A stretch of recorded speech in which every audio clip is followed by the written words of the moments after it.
வணக்கம்.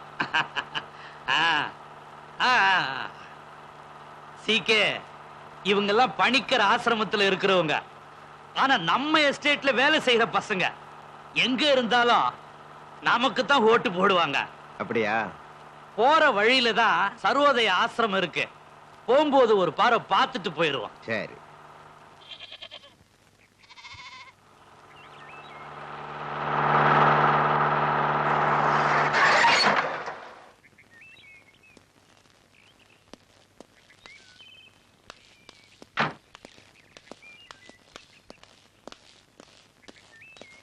வணக்கம் பணிக்கர்.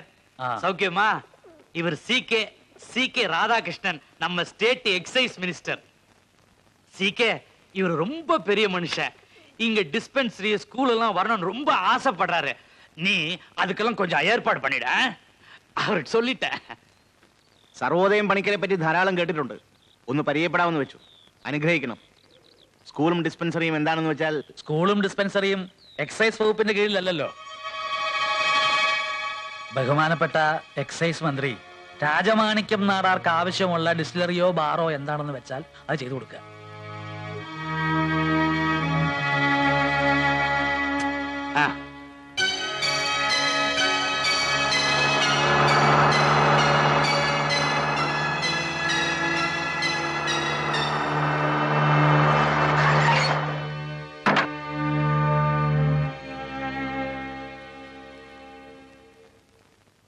നാടാരെ, നമ്മളൊന്ന് സൂക്ഷിക്കുന്നതാ നല്ലത്.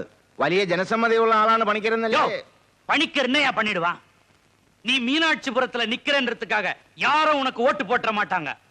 நாடாரோட ஆளுன்றதுக்காகத்தான் உனக்கு ஓட்டு போடுவாங்க. அதுதான் உன் யோகிதை. എന്റെ പൊന്നു നാടാരെ, ഈ പറയുന്നതൊക്കെ സത്യമാ. പക്ഷേ ഇതല്പം രാഷ്ട്രീയമായി കാണുന്നതാ ബുദ്ധി. ஓ அப்படியா? அப்ப என்ன செய்ய போற? നമുക്ക് ആലോചിക്കാം.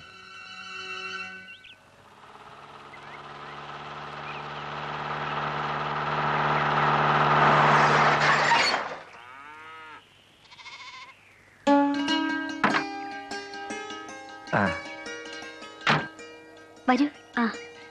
പണിക്കര് സാറല്ലേ? ഉണ്ട്, ഇരിക്കൂ. ഇപ്പൊ വിളിക്കാം.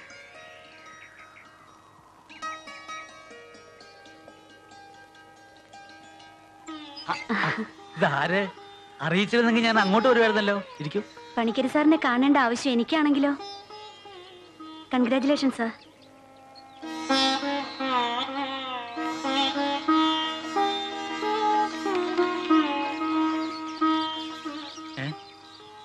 സ്കൂളും ഡിസ്പെൻസറിയും സാങ്ഷൻ ആയിരുന്നു. വിശ്വസിക്കാൻ സാധിക്കുന്നില്ല. സംഗതികൾ വളരെ ഫാസ്റ്റാ. തറക്കല്ലിടാൻ ബഹുമാനപ്പെട്ട മന്ത്രി തന്നെ വരുന്നു. ഇതൊക്കെ വെറും ഇലക്ഷൻ സ്റ്റണ്ട് ആയിരിക്കും മാഡം. ഇലക്ഷൻ നടക്കുന്ന മണ്ഡലത്തിൽ ജനക്ഷേമ പദ്ധതികളൊന്നും അനുവദിക്കരുത് എന്നല്ല നിയമം. നിയമം മാർഗം തെറ്റാണെങ്കിലും ഗുണം കിട്ടുന്നത് ഈ ഗ്രാമത്തിനല്ലേ? നമുക്ക് സന്തോഷിക്കാം. അവസാനം ഓർമ്മക്കുറിപ്പ് പോലെ ഒരു ശിലാഫലകം മാത്രം അവശേഷിച്ചു. No comments. ഒക്കെ രാഷ്ട്രീയം, ഫേറ്റ്. ഇൻവിറ്റേഷൻ പ്രിന്റ് ചെയ്യണം. ഉദ്ഘാടനം മന്ത്രി, അധ്യക്ഷനായി സാറായിരിക്കണമെന്ന് മിനിസ്റ്റർക്ക് നിർബന്ധം. ക്ഷണിക്കേണ്ടത് എന്റെ ഒഫീഷ്യൽ ഡ്യൂട്ടി. സാറിന്റെ കൺകറൻസ് വേണ്ട മുത്തച്ഛ. ഇത്രയും കാലം മുത്തച്ഛൻ പാടുപെട്ടിട്ട് വോട്ട് തട്ടിയെടുക്കാൻ ഒരു മന്ത്രി.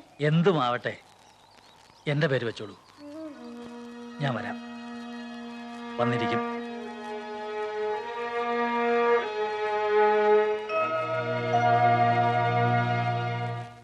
അതിമനോഹരമായ ഈ ഗ്രാമപ്രദേശത്ത് ഒരു സ്കൂളും ആശുപത്രിയും സ്ഥാപിക്കുന്നതിന് വേണ്ടി അഹോരാത്രം പ്രയത്നിച്ചു എന്ന് അവകാശപ്പെടുന്ന ചില ആളുകൾ ഇവിടെയുണ്ട്.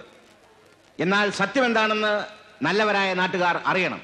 ഒട്ടേറെ എതിർപ്പുകൾ ഉണ്ടായിട്ടും അസംബ്ലിയിൽ ഇക്കാര്യം ഞാൻ 1000 തവണ ആവർത്തിച്ച് വാദിച്ചതിന്റെ ഫലമായിട്ടാണ് ഈ സ്കൂളും ആശുപത്രിയും ഇവിടെ സ്ഥാപിതമായത് എന്നറിയിക്കുന്നതിൽ എനിക്ക് അഭിമാനമുണ്ട്. ഇതെന്റെ വകുപ്പല്ലെങ്കിൽ കൂടിയും നിങ്ങളിൽ ഏവരുടെയും എല്ലാവിധ പിന്തുണയും ഉണ്ടാകണം എന്ന അഭ്യർത്ഥനയോടുകൂടി ഞാൻ എൻ്റെ എളിയ വാക്കുകൾ അവസാനിപ്പിക്കുന്നു. ജയ് ഹിന്ദ്.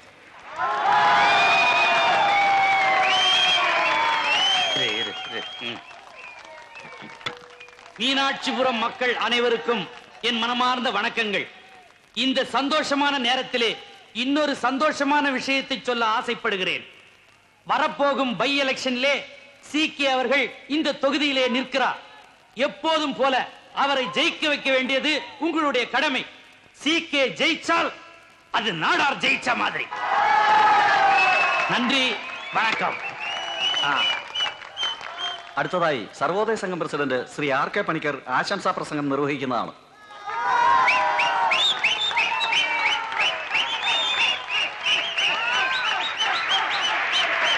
പ്രസംഗത്തിൽ എനിക്ക് വിശ്വാസമില്ല. പ്രസംഗിക്കുന്നത് പ്രവർത്തിക്കാതിരിക്കുക, പ്രവർത്തിക്കാത്തത് പ്രസംഗിച്ച് നടക്കുക. അതാണ് ഈ കാലഘട്ടത്തിൽ പ്രസംഗവും പ്രവൃത്തിയും തമ്മിലുള്ള ബന്ധം. എങ്കിലും ഒരു കാര്യം ഇവിടെ പറയാതിരിക്കാൻ നിർവാഹമില്ല. ഇവിടെ ആശുപത്രിയും സ്കൂളും നമുക്ക് അനുവദിച്ചു തന്നത് തന്റെ ശ്രമം കൊണ്ടാണെന്ന് മന്ത്രി അവകാശപ്പെടുന്നു. അടുത്ത തെരഞ്ഞെടുപ്പിൽ ഇതേ മന്ത്രി ഇവിടെ സ്ഥാനാർത്ഥിയായി മത്സരിക്കുമെന്ന് ഈ ചടങ്ങിൽ വലിഞ്ഞു കയറി വന്ന നാടാര് പറയുന്നു.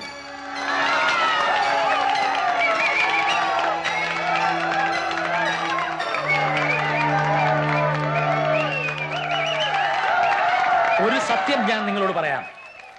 ഈ സ്കൂളും ആശുപത്രിയുമെല്ലാം ഒരു തെരഞ്ഞെടുപ്പ് തന്ത്രം മാത്രമാണ്. ആവശ്യങ്ങൾ നേടിയെടുക്കാൻ രാഷ്ട്രീയവും അധികാരവും ആവശ്യമില്ല എന്ന വിശ്വാസ പ്രമാണക്കാരനാണ് ഞാൻ. പക്ഷെ ഇപ്പോ ഒരു കാര്യം ഞാൻ നിങ്ങളോട് പറയുന്നു. കഴിഞ്ഞ തെരഞ്ഞെടുപ്പുകളിലെല്ലാം നാടാർന്നെത്തുന്ന കുറ്റിച്ചൂലുകൾ എതിരില്ലാതെ തെരഞ്ഞെടുക്കപ്പെടാറാണ് പതിവ്. പക്ഷേ അടുത്ത തെരഞ്ഞെടുപ്പിൽ ഈ നാടിന്റെ ആവശ്യങ്ങൾ മനസ്സിലാക്കുന്ന നമ്മുടെ നന്മയുടെ പ്രതിനിധിയായ ഒരാൾ സ്ഥാനാർത്ഥിയായി ഉണ്ടാവണം. ജയ് ഹിന്ദ്.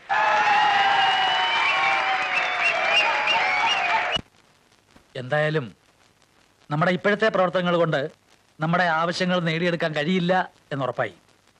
ഓരോ ദിവസം കഴിയും തോറും നമ്മളെ വിഡ്ഢികളാക്കിക്കൊണ്ട് ഈ നാടാരെ പോലുള്ള സാമൂഹ്യ ദ്രോഹികൾ അധികാരം കയ്യിലെടുക്കുകയാണ്. ഒരു തുറന്ന സമരത്തിന് നമ്മൾ ഇനിയും താമസിച്ചാൽ സ്കൂളിന് അനുവദിച്ച സ്ഥലത്ത് ഡിസ്റ്റിലറി വരും. നമ്മുടെ ഈ പുൽക്കുടിലുകൾ ചാരായ ഷാപ്പുകളായി മാറും. അതുകൊണ്ടാണ് ഞാൻ പറയുന്നത്, നമ്മളിൽ ഒരാൾ സ്ഥാനാർത്ഥിയായി നിൽക്കണം. ഞാൻ നിൽക്കേ സാർ. അന്ത നാടാർക്ക് കെട്ടിവെച്ച പണം കിടക്ക പോറതില്ല. നമ്മുടെ പക്ഷത്ത് നിന്ന് ആര് നിന്നാലും ജയിക്കും. പക്ഷേ നമ്മുടെ ആവശ്യങ്ങൾ വ്യക്തമായി പറയാനും അംഗീകരിപ്പിച്ചെടുക്കാനും പ്രാപ്തിയുള്ളവരായിരിക്കണം എന്ന് മാത്രം. നിങ്ങളൊക്കെ പിന്നിൽ നിന്ന് പ്രവർത്തിച്ചാൽ മതി. പിന്നെ ആര് നിക്കണം സാർ? പണിക്കര് സാർ തന്നെ, അല്ലാതാരാ? Panicker sir, Panicker sir. ഞാനല്ല, ഞാൻ പ്രവർത്തിക്കേണ്ടത് ഈ സ്ഥാപനത്തിന് വേണ്ടിയാണ്. ഇതൊരു വലിയ പ്രസ്ഥാനമാക്കി എടുക്കുക എന്നുള്ളത് തന്നെയാണ് എന്റെ സ്വപ്നം. തെരഞ്ഞെടുപ്പും പ്രസംഗവും ഒന്നും എന്റെ കർമ്മമണ്ഡലമല്ല. എങ്കിൽ ആര് നിക്കണം? സാറ് തന്നെ പറയാം.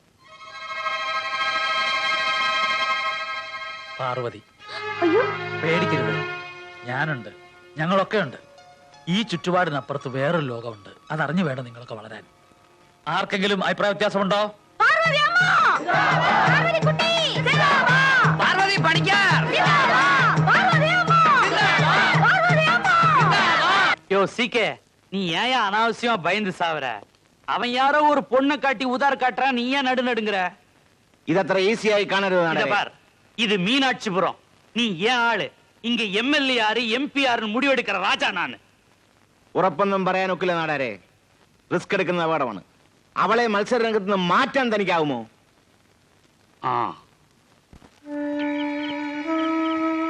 മുത്തച്ഛ, ഞാൻ പറഞ്ഞല്ലോ കുട്ടി, എനിക്ക് എതിർപ്പൊന്നുമില്ല. പക്ഷെ തീരുമാനമെടുക്കേണ്ടത് നീയാണ്. അല്ല മുത്തച്ഛ, ആളുകൾ പറഞ്ഞൊന്ന് വെച്ച് ഈ ഇലക്ഷൻ മീറ്റിംഗ് എന്നൊക്കെ പറഞ്ഞാ കുഞ്ഞൊന്നുകൊണ്ടും പേടിക്കണ്ട, ഞങ്ങളൊക്കെ ഇല്ലേ കൂടെ. അതല്ല മുത്തു, ആര് നിൽക്കോ ജയിക്കോ ഭരിക്കോ ചെയ്യട്ടെ. ഈ ആശ്രമവും ഇവിടുത്തെ കാര്യങ്ങളും അതുപോരെ? പോരാ. ആളുകളുടെ ആവേശം കണ്ടില്ലേ? ഇപ്പൊ നീയാ അവരുടെ മനസ്സിലെ പ്രതീക്ഷ. തന്നെയുമല്ല, നീ പിന്മാറിയാൽ ഇതുപോലുള്ള കള്ളന്മാരല്ലേ വീണ്ടും വരിക. ഇത്രയും ജനങ്ങളുടെ പിന്തുണ ഉള്ള സ്ഥിതിക്ക് നീ മത്സരിക്കണം എന്ന് തന്നെയാണ് എന്റെ അഭിപ്രായം.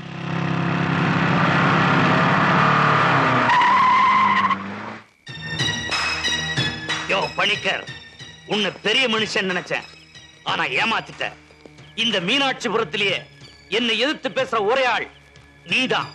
இங்க நான் வச்சதுதான் சட்டம். உனக்கு ஜே போடுறவெல்லாம் என் வீட்டு எச்ச சொட்டுன்னுவேன். இதுதான் சர்வோதயமா? பணிக்கர், சீக்கியவுக்கு எதிரா நீயோ இந்த பொண்ணோ எலெக்ஷன்ல நின்னால் அவ்வளவு தைரியமா? இங்க இருக்கிறவெல்லாம் கை கால் இல்லாம வீடு வாசல் இல்லாம நடுத்தருவில் நிக்கணும்னு ஆசைப்படுறியா? பணிக்கர், என்கிட்ட மோதாதே. മിസ്റ്റർ രാജമാണിക്യം നാടാർ, ഇവിടെ ഇലക്ഷൻ നിൽക്കുന്നു. നേരിടേണ്ടത് ആൾബലം കൊണ്ടും ഭീഷണി കൊണ്ടുമല്ല. ജനങ്ങൾ സത്യത്തിന്റെ ഭാഗത്താണോ നിങ്ങളുടെ ഭാഗത്താണോ എന്ന് അവർ തെളിയിക്കും. சாபாஷ்! இந்த ராஜமாணிக்க நாடார் கூட ஒரு எதிராளி கிடைச்சிட்டான். பாத்தீங்களா? ஏற வண்டியில ஏறு, காட்டுற இந்த ராஜமாணிக்க நாடார் யாருன்னு காட்டுற. விட வண்டிய. നായന്റെ മക്കളെ, നാടാരുടെ ഫാക്ടറിയിലും തോട്ടങ്ങളിലും പണിയെടുത്ത് കൂലി മേടിച്ച് നക്കിയിട്ട് പണിക്കിറക്കി ജയ് വലിച്ചു കിടക്കുന്ന പട്ടികളെ ആർക്കാടാ ചൊക്കളിപ്പെണ്ണെ സ്ഥാനാർത്ഥിയായിട്ട് നിർത്തേണ്ടത്? ആരാണ് അവൾ വോട്ട് പിടിക്കാൻ നടക്കുന്നത്? വോട്ട് പിടിച്ചാൽ നീയൊക്കെ എന്ത് ചെയ്യണം?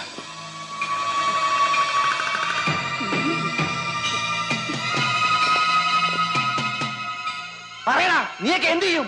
ഓ, പണിക്കരുടെ വളർത്തുപട്ടി. അതേടാ, പട്ടി തന്നെ, കടിക്കുന്ന പട്ടി. പണിക്കർ സാർ ഞങ്ങളുടെ ദൈവമാ. നിന്റെയൊക്കെ കൂലി മേടിച്ചിട്ടുണ്ടെങ്കിലേ അത് ഞങ്ങളെ ചോര ഒഴുക്കിട്ടാടാ. ഈ പ്രാവശ്യം പണവും ചാരായം കൊടുത്ത് വോട്ട് ചോദിക്കാൻ വന്നാ ഇറങ്ങി വരടാ.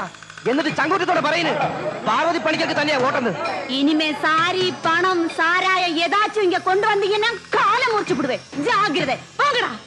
நம்ம ஓட்டு பார்வதி அம்மா, நம்ம ஓட்டு நம்ம ஓட்டு பணிக்கர் சார், பணிக்கர் சார், நம்ம ஓட்டு நம்ம ஓட்டு.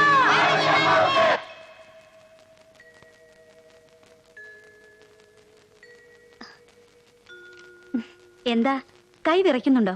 നാളെ നാട് ഭരിക്കേണ്ട കൈകളല്ലേ? മുത്തച്ഛനും പിന്നെ എല്ലാരും കൂടി നിർബന്ധിച്ചതുകൊണ്ടാ ഞാനിതിനൊക്കെ. ധൈര്യമായിട്ടിരിക്കെ. പണിക്കരി സാറിന്റെ കൊച്ചുമോളല്ലേ? Be bold.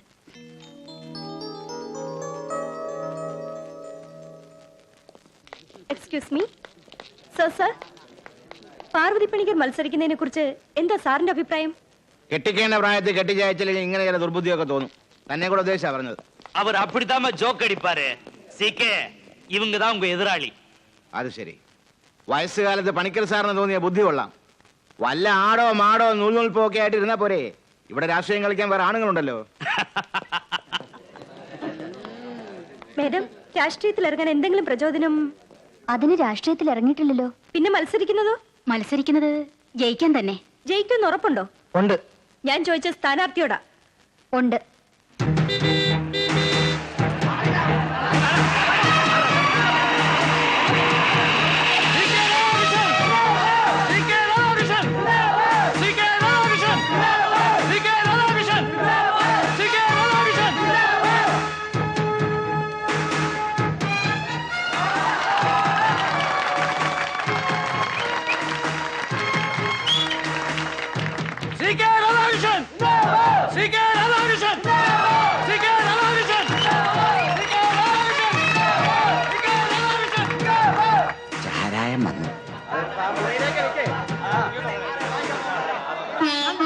ആ മോളെ, ഒരൊറ്റയാളെ വിടാതെ എല്ലാവരും നേരിക്കാണണം. അറിയാതെ പോലും വാഗ്ദാനങ്ങളൊന്നും കൊടുക്കരുത്. നീയാണ് അണികളുടെ ശക്തി, അത് മറക്കരുത്. ശരി മുത്തച്ഛ.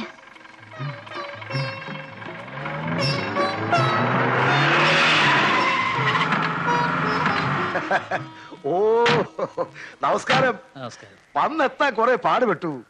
എന്നെ മനസ്സിലായോ? പ്രതിപക്ഷ നേതാവിനെ മനസ്സിലായില്ല എന്ന് പറയാൻ പറ്റുമോ? വളച്ചു കെട്ടാതെ കാര്യം പറയാമല്ലോ. ആ CK കിട്ടും നാടാർ കിട്ടും അടിക്കാൻ എനിക്ക് കിട്ടിയ ഒരു വടിയായി ഈ തെരഞ്ഞെടുപ്പ്. ആളുകൊണ്ടും അർത്ഥം കൊണ്ടും ഞാൻ സാറിന്റെ കൂടെയാ. അത് പറയാലാ ഞാൻ വന്നത്. സന്തോഷമുള്ള കാര്യമാണ്. പക്ഷെ ഈ തെരഞ്ഞെടുപ്പ് ഞങ്ങൾക്ക് വിട്ടുതരിക. നിങ്ങൾ ഭരണപക്ഷവും പ്രതിപക്ഷവും തമ്മിലുള്ള കളിക്ക് കരുവായിട്ട് ഞങ്ങളുടെ സ്ഥാനാർത്ഥിയെ വിട്ടുതരാൻ തയ്യാറല്ല. ആദർശമൊക്കെ നല്ലത്. എനിക്ക് സാറിനോട് ഒന്നേ പറയാനുള്ളൂ. കളിക്കാൻ ഇറങ്ങിയാൽ കളിക്കണം. അല്ലാതെ ഈ സ്വതന്ത്രൻ എന്നൊക്കെ പറഞ്ഞിറങ്ങിയാൽ ഒരിടത്ത് നിൽക്കാൻ ഒക്കത്തില്ല. ഏതായാലും ഞങ്ങളുണ്ട്.